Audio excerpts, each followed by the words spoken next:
तो फ्रेंड्स, आज के इस वीडियो में हम लोग बात करेंगे कि प्रेगनेंसी के 7वें महीने में क्या क्या होता है। आज का वीडियो बहुत ही इंटरेस्टिंग होने वाला है, इसलिए आप वीडियो को पूरा देखें। तो फ्रेंड्स, आइए अब हम वीडियो शुरू करते हैं।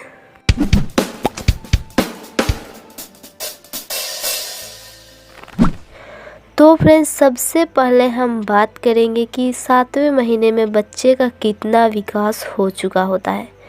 प्रेगनेंसी के 7वें महीने में शिशु का वजन लगभग 1 किलो के आसपास पहुंच चुका होता है और इस समय शिशु की लंबाई लगभग 14 इंच के आसपास हो चुका होता है और 7वें महीने के दौरान शिशु बाहर के आवाज़ों के प्रति अपनी प्रतिक्रिया दे सकता है और फिर अंगड़ाई या जम्हाइयाँ लेना शुरू कर देता है। शिशु के अब तक और प्रेगनेंसी के 7वें महीने में शिशु अब तक आंखें खोल भी सकता है और बंद भी कर सकता है। इस दौरान गर्भवती महिला जैसे ही अपने पेट को टच करेगी तो वह प्रतिक्रिया देता है, यानी कि वह अब तक बहुत ज़्यादा एक्टिव हो चुका है। इसके अलावा शिशु रोशनी के प्रति भी बहुत ज़्यादा संवेदनशील हो चुका है।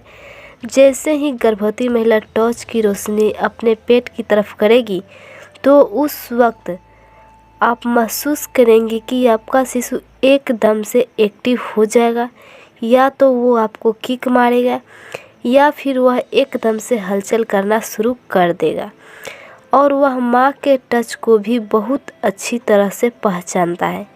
एक स्रोत में यह साबित हुआ है कि महिलाएं जो 7वें महीने के दौरान अपने शिशु से बातें करती हैं, उसको लोरी सुनाती है, उसको कहानी सुनाती हैं, तो उनका शिशु तेज दिमाग वाले एक्टिव और उनका आईक्यू लेवल काफ़ी ज़्यादा तेज होता है।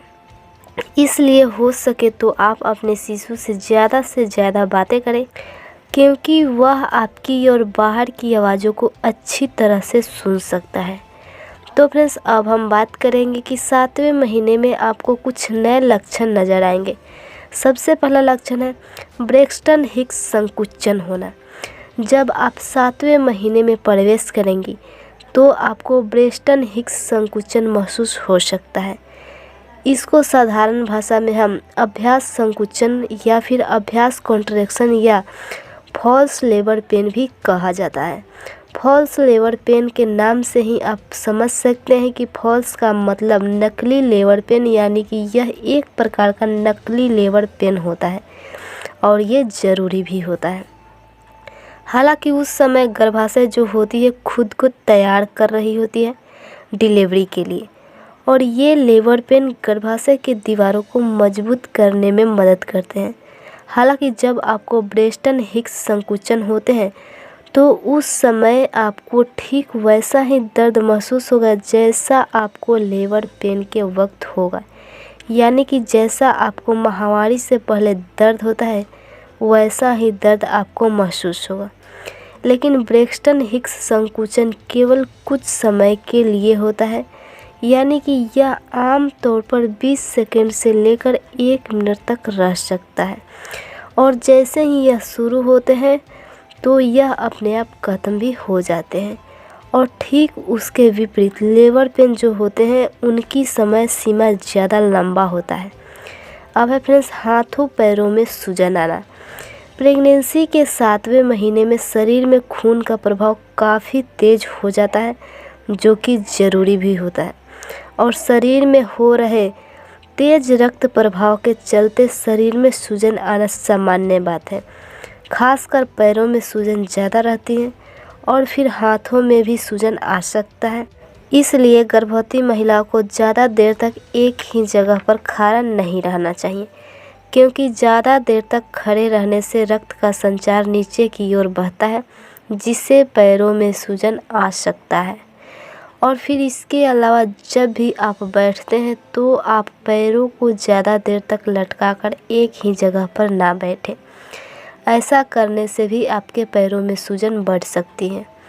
हालांकि प्रेगनेंसी के 7वें महीने में हाथों पैरों में सूजन आना सामान्य बात है, लेकिन यहाँ हम आपको बता देना चाहते हैं कि अगर गर्भवती महिला के पूरे शरीर में सूजन आ जाए या फिर चेहरे में सूजन आ जाए तो यह एक बहुत ही गंभीर समस्या है। या प्रीएक्सिया का संकेत हो सकता है। तो ऐसे में आप बिल्कुल भी देर ना करें, तुरंत डॉक्टर के पास जाएं और उनसे संपर्क करें। अब देखिए, स्तनों में रिसाव होना। प्रेगनेंसी के 7वें महीने में गर्भवती महिलाओं के स्तनों से रिसाव होना शुरू हो सकता है। यह गाढ़ा हल्का पीले रंग का हो सकता है, जिसे वैज्ञानिक भाषा में क्लोटोम कहा जाता है। और जैसे जैसे आपकी प्रेगनेंसी बढ़ती जाएगी, आप 8वें और 9वें महीने में पहुंच जाएंगी तो ये रंगीन हो जाएगा, यानी कि यह हल्के पीले रंग से धीरे धीरे ट्रांसपेरेंट हो जाएगा। और ये जो रिसाव होता है यह दिन में कभी भी हो सकता है, और ऐसा होना बिल्कुल भी सामान्य प्रक्रिया है। लेकिन बहुत सारी गर्भवती महिलाएं इसे देखकर घबरा जाती हैं और उनको ये लगता है कि यह कोई इन्फेक्शन है या कुछ गलत हो रहा है। लेकिन यहाँ पे आपको घबराने की कोई आवश्यकता नहीं है, यह बिल्कुल सामान्य लक्षण है। अब है पेट कड़क हो जाना। तो फ्रेंड्स, प्रेगनेंसी के 7वें महीने में गर्भवती महिलाओं के पेट में कड़कपन होना या पेट सकेत हो जाना आम लक्षण है।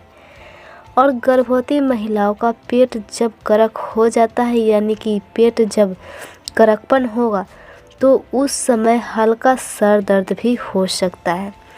और जैसे ही पेट कड़क होगा, कुछ देर बाद वह सामान्य भी हो जाएगा।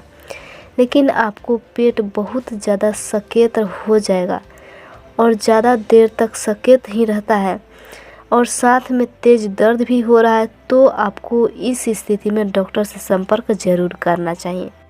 अब है योनि से डिस्चार्ज होना। प्रेगनेंसी में योनि से हल्का डिस्चार्ज होना एक सामान्य बात है। प्रेगनेंसी के शुरुआती में ये डिस्चार्ज शिशु को गर्भाशय तक जाने से रोकता है।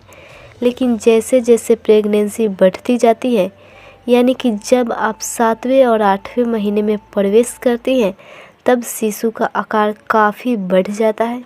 शिशु नीचे गर्भाशय ग्रीवा पर जोर डालता है, जिससे दबाव ज़्यादा पैदा होता है और ये डिस्चार्ज बढ़ने लगता है, जिस कारण योनि से सामान्य से ज़्यादा भी डिस्चार्ज हो सकता है, जो बिल्कुल भी सामान्य बात है।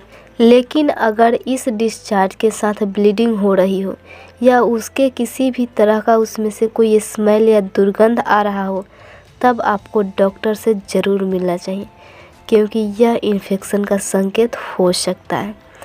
अब है कमर दर्द होना। तो फ्रेंड्स, लगभग 90% गर्भवती महिलाओं को गर्भावस्था के दौरान कमर दर्द की शिकायत रहती है और 7वें महीने में कमर दर्द की समस्या और भी बढ़ जाती है, क्योंकि उस समय शिशु का आकार काफ़ी बढ़ जाता है, गर्भाशय फैल जाता है और शिशु का आकार बढ़ने के कारण सारा जो भार होता है वह रीढ़ की हड्डी पर पड़ता है, जिस कारण गर्भवती महिला का कमर दर्द का समस्या हो सकता है।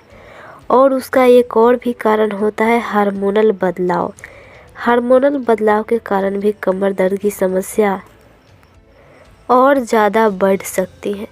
इससे बचने के लिए गर्भवती महिलाओं को एक ही जगह पर ज़्यादा देर तक खड़ा नहीं रहना चाहिए और एक ही जगह पर ज़्यादा देर तक नहीं बैठना चाहिए और ऐसी पोजीशन पर बैठना चाहिए जिसमें गर्भवती महिला कंफर्टेबल महसूस करे।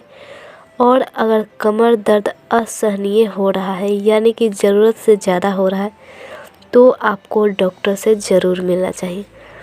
तो फ्रेंड्स, आज हम वीडियो को यहीं पे समाप्त करते हैं और उम्मीद करते हैं कि आपको वीडियो पसंद आई होगी। तो फ्रेंड्स, अब हम आपसे मिलते हैं नए वीडियो में नए टॉपिक के साथ। जब तक के लिए धन्यवाद।